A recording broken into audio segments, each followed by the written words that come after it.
Kazwai muri Zimbabwe. Kusangana kwatiri kuita nhasi tiri kutaura kuchinairira kudaiso zvinorevei? Zvinoreva upenyu. Mvura kaupenyu, pasina mvura hapana upenyu. Semazuva ese semashedzera munondiita, rangu zita ndinonzi Andrew Neshamba. Kusanganazve kwatiri kuita muchirongwa. Nhasi uno tiri kunzvimbo yeMwenezi, tambotiza muHarare kwavanoti pachishona kumangerengere. Aiwa, tambotiza. Tiri kuda kuti tinge tichitsvaga vanhu vanobatsira mune zvakasiyana siyana, kuitira kakuti upenyu hwako iwewe neni huendeke.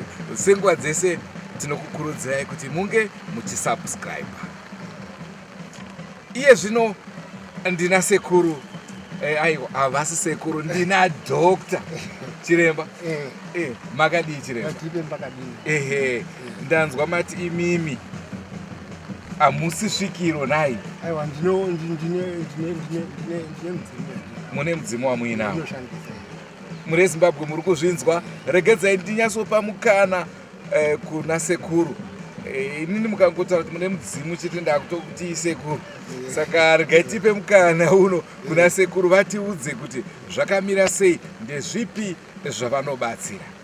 Ini ndakamira saDr. T. Team and Associate. Ndiri president weassociation inonzi Dr. T. Team and Associate. Tine mabazi, tine vanhu vakasiyana siyana vakatimirirawo, tine vanhu vese vetinawo mustructure. Titori nestructure iripo yakamira yakadaro semhuri yeZimbabwe. Saka mhuri yeZimbabwe tinoda kudzidzisa kuti chiwanhu chiriko chekutanga. Tinoita zvinhu zvekuti vanhu tiri kukurudzira mhuri yeZimbabwe ngaishandise maherbs etakula kwete anenge azotauri ngokuti isusu toziva kuti pamutemo haungazotauri mamwe mazita emamwe, asi tiri kutaura chokwadi kuti dzidzai kufambira nekusenzesa manatural herbs edu semhuri yeZimbabwe. Ndio tinonga chidaro. Inini saDr. T. Team tinospecializa cancer, tinorapa sugar diabetes, greenback, lost liver, zvakawandisa tinoita, asi chikurukuru nana baba vane diki tinogadzira tsipura. Vana baba walipuwa inonzi poor ejaculation, poor erection, nana baba nana mai nevanhukadzi vasikazvari.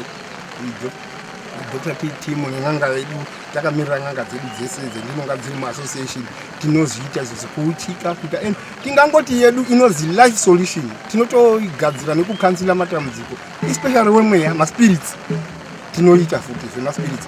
Let's say like ezizi chipo chetinacho parizvino chiri kunyanya kutekechera. Let's say kuti tikasvika pane munhu ane chikwambo kumba kwawo kana chikwambo chedzinza, chinobuda chotaura neni, tokataurirana toona kuti kana chiri kukomplaina kuti chakuda kudzoserwa kwechakabva kana kuti chiri kushandiswa zvakaipa sei, tinotaura nacho chikwambo ichecheche choripirwa kutanga chichienda kusvikira kubvira dakara kosvika ikoko kumapeto. Ndo imwe basa guru raakuitika mazuva ano revanhu vakashaika, nevanhu vakadini wengozi titi ndo ziriko. Vanakadzi vasikabari tinoita futi zvese izvozvo. Ndo saDr. T. Team hapana chimwe kana pane zvimwe zvamunonga muchida, Dr. T. Team ine mabatwa nezvinhu zvakanaka, and tinopa malicense futi dzakadaro. Dr. T. Team ine malicense ayo inopa vanhu kumapostori, mun'anga nevamwe wese. Tiri chinhu vanhu kumapostori Dr. T. Team tese tiri nazvo. Zvinofanirwa kuti nyangwe wanga wakadaro unogona kunga uine mudzimu wako uchida kuchinjirwa kuita kuti uite sechechi, unochinjwa woita pastor, woita man of God, but asi uchishandisa chidzimu wekumba kwako. Ndoda kuti mhuri yeZimbabwe zizive kuti zvese zvetinoshandisa midzimu yatinoshanda nayo. Right. Mabata nhau inotinakidzei sekuru. Asi tisati tabata nhau iyoyo yamataura yevarume, ndikuona t-shirt yenyu yakanzi Life Solution 3 in 1. 3 in 1. Muri kurevei ipapo? Takamirira kambani yedu ye3 in 1 yeLife Solution iyi.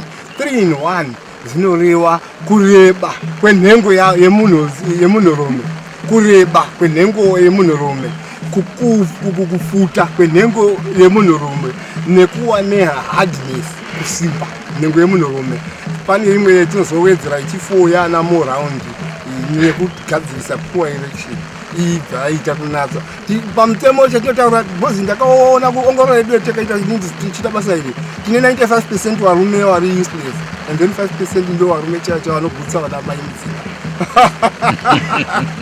ndochokwadi chiripo vakabvunza nyangwe ukaita savheye munozova vanhu vese mhuri yezimbabwe chiitaura kuti aiwa baba mumataura nezvekuita jongwe pabonde hazifanirwi saka ndozvotovaita kuti isusu welife solution tinogadzira matambudziko emudzimba emukatikati nanamai vasina nyanga vanofanira kugadzirwa waite nyanga wanzi kuti uzobudisirwa junchu vazifadzi kuculture yedu mozoona vanhu vakwasha kukunzira ipa munobudisa mbudzi dzevasungiro muona makusungirwa nembudzi isina nyanga zvinova zvichireva kuti hauna kudini hauna kukwana.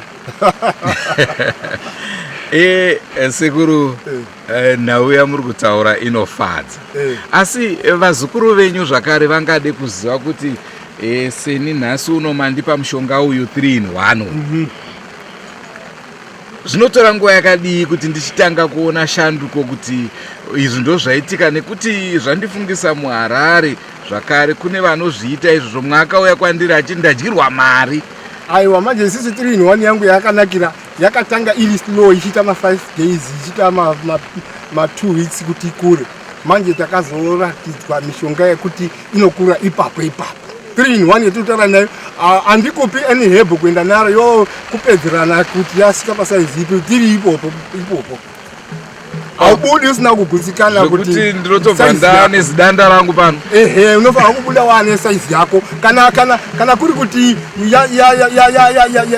inozoda kuwedzerwa unogona kuzopedzako vhiki uchindoishandisa yakadaro kana uchida kuzoti izowedzerwa futi kuti tidaritei wozouya futi tokuzorera tekupedzisa paunonga uri kuti maareas anonge asarira. Saka zvinhu zvekuti vachada kukubatai vanotoziva kuti achitongoshandwa ipapo zvake zvake zvabhadhara especially nyangwe poor election even nekupoor election nezese izvi mishonga yacho tikakupa pane yewe 30 minutes rokuti usati wasangana nebonde unotanga wamwa kuitira kuti kana munhu let's say opponent yako ine siki ma STIs yaya kana ine siki ma STIs kana awaine ma STIs one waya wanonga uri kudosangana nawo unomwa mushonga wa 30 minutes before bonde then obva wamwa kana nyangwe anyari STI uchingopedza kusangana naye uchibuda mushonga hosha yenoenda koraswa woita weti yoraswa. Saka tinayo mishonga yakafanana yekurapa ma STIs nezvimwe zvakadaro yekurutsa tinawo inosimbisa kuti usarutsa mishonga yemore rounds yakadaro yakanaka neyekuti ejaculation isawepo zvinhu zvinotofanira kuti zvidzirirwa zvifanira kuti zvinge zvichiitika mukati mudzimba. Saka ipapo ndingade kunzwisa panombonzi amutapondere maminutes mangani naise maminutes haufanirwi kuti uite hwejongwe kana uri kuita hwejongwe ziya pane munhukadzi mina ndichikudzidzisa mhuri yeZimbabwe kana uchisangana nemunhu wako igadzirai muite mvura irimo pail yemvura yekuti kana uchisangana nemunhukadzi wako rowa first round yako unofanira kumuti munhukadzi anofanira kurasa mbeu katatu mazwa womurasa wopukuta mogeza nepail wodzosera kechipiri worasa kechitatu ndo pemunozorasawo yako ndiye tinoti more rounds tinoitirira izvozvo kuti more rounds kwete kwauri asi noita more rounds pamunhukadzi kuti umugutse ndokuti asazopinda akarutsa kekutanga akarutsa kechipiri kechitatu achatodiza chose ndozvinokazaitika ukazomurova kechitatu achadini achatodiwa munhu atoguta bonde kuitira kuti auchawine dambudziko rekuti mukadzi anosara echipinda because kazhinji unofanira kurova 3 rounds marounds matatu asi iwe unogona kuvarova iite 1 asi iri powerful yekuti unogona kupedza 30 minutes kana 40 minutes iye achirutsa echigezwa ichirutsa ichigezwa then wako pedza kechitatu chirasa ino womubvunza unofanira kumubvunza kuti ndichirasha here iye woti aiwa kana kuti imbomira because unogona kudaro iye asati anoda kupedzesa mazona. Saka hamufaniri kuita hwejongwe haufaniri kuita unofanira kurova chako munhu agute asapinde musango ndo pane musoro wekambani we3 in 1 ngekuti munhu anofanira kuguta bonde waite zvese pasisisawe nedambudziko mukati memhuri. Saka tisina kukudyira hedu nguva yenyu, tingade ndezvipi zvamungade kuudza mhuri yeZimbabwe, mashoko enyu ekugumisira pamusoro pekunge pekuti imimi munge muchikwanisa kuyamura vanhu vakasiyana siyana? Aiwa, ati mazuva angu ekupedzisira ekutaura ndinoti isusu ngawarambe vanhu vanofanirwa kuti vaine matambudziko akanyanya. Muri kuona zvipatara zvedu zviri kuita kukoniwa.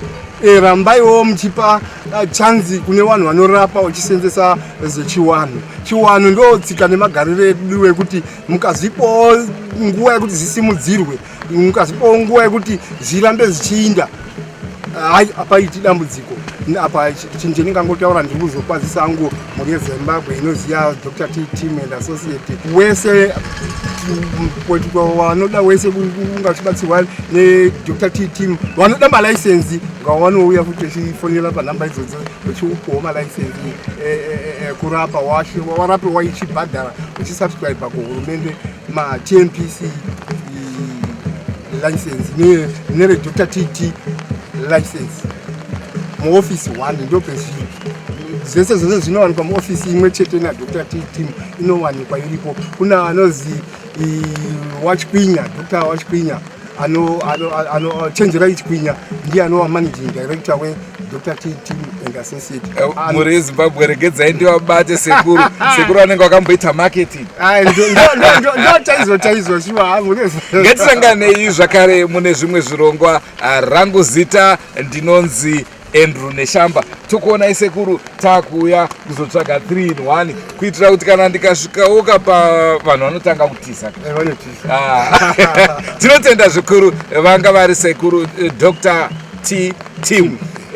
Vanga vachikutaurirai zvemaherbs amunokwanisa kuvabata kuti vange vachikuyamurai munge muchifamba pamwe chete, munge muchiwana utano hunofadza, nekuti chekupedzesera utano vekensa zvakare. Kensa ipapo vanhu vanoda kuziva kuti yekunze here kana kuti yemukati. Tatenda mhuri yeZimbabwe, ngatisanganei mune zvimwe zvirongwa.